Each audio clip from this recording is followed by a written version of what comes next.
Today I want to drill down into one aspect of the page builder, which is putting in your pictures. I had a question about this from someone, so I want to show how it is done. Where's a good place to? Let's say we want to add an image here. And it just says put your image. Well, how do you do that? This is not the most intuitive thing in the world, but you're going to come over to this right-hand side, scroll down a little bit.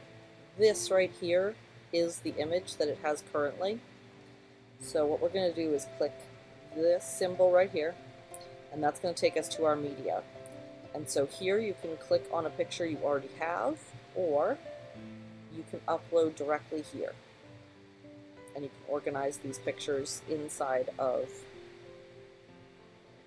the picture, you can organize them in folders.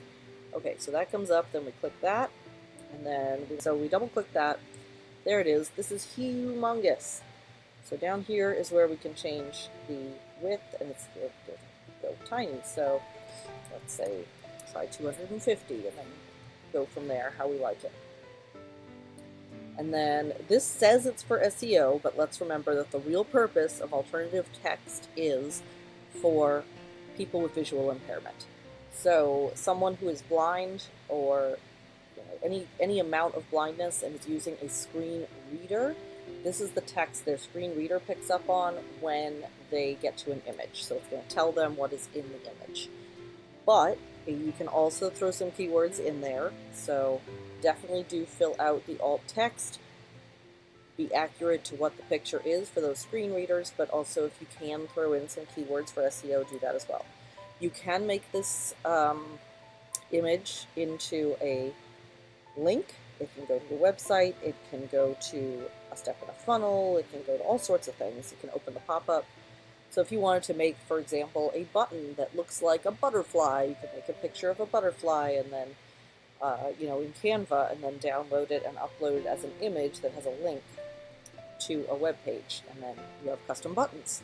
So you can play around, do all kinds of stuff with that, but this is where that image is living. Now, that media gets stored over here. So here is your media. If you just want to look at it or upload a bunch of things here first and then have them ready to go when you are putting them onto the web page.